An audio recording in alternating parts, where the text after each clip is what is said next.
আসছে বাজেটের মূল দর্শনই হচ্ছে মানুষের জীবনমান উন্নয়ন ও সামাজিক কল্যাণ। চেষ্টা থাকছে বৈষম্য দূরীকরণ আর জীবনযাত্রার ব্যয় কমানোর। নতুন করে সাজানো হচ্ছে গরিবদের জন্য সামাজিক নিরাপত্তা খাত। গোলাম কাদির রবুর রিপোর্ট। অন্তর্বর্তীকালীন সরকারের বৈষম্য বিরোধী আন্দোলনের পথ ধরেই যাত্রা শুরু এই অন্তর্বর্তীকালীন সরকারের।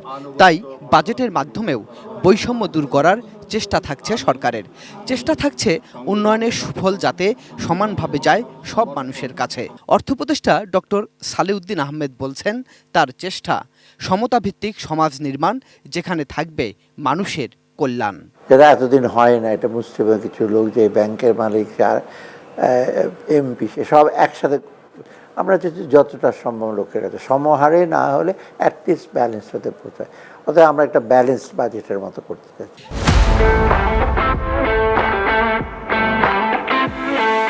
কল্যাণের ক্ষেত্রে গরিবদের কথাই আগে মাথায় রাখতে হচ্ছে অর্থ উপদেষ্টার। তাই তো ঢেলে সাজানো হচ্ছে সামাজিক নিরাপত্তার খাতটি। বাড়ছে এর আওতা আর সুবিধাভোগেও। নিশ্চিত হবে স্বচ্ছতা, বাতিল হবে এর আওতায় থাকা কিছু খাত। সামাজিক ব্যয় বাড়াবো, অনেক টাকা বাড়াচ্ছেন কিনা, আমাকে টাকা না বরং আমরা কাভারেজটা বাড়াবো। অহেতুক খরচ অনেকে পাচ্ছে। আপনি দেখবেন না, একটা ফ্যামিলি ইউনিয়ন পরিষদের চেয়ারম্যান, মেয়ে, ছেলে সবাই মেম্বার, সবাই এসে ভিজিটি কার্ড পায়। তো এইগুলো আমরা আইডেন্টিফাই করতেছি।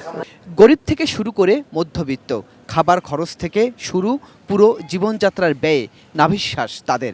তাই তো খাদ্য মূল্যস্ফীতির পাশাপাশি জীবনযাপনের অন্যান্য খরচ এবং শিক্ষা, স্বাস্থ্য, যাতায়াত সহ অন্যান্য বিষয়েও আলাদাভাবে নজর দেওয়ার ইচ্ছা অর্থ উপদেষ্টার।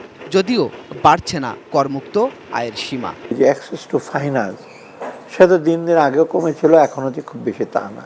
ছোট, মাঝারি, ইভেন কটেজ ইন্ডাস্ট্রি, মহিলাদের ব্যাপারে আর স্টার্ট আপ ক্যাপিটাল ইয়াংদের ব্যাপারে আমরা চেষ্টা করছি ওটাতে যেন ইস্যু করা যায়।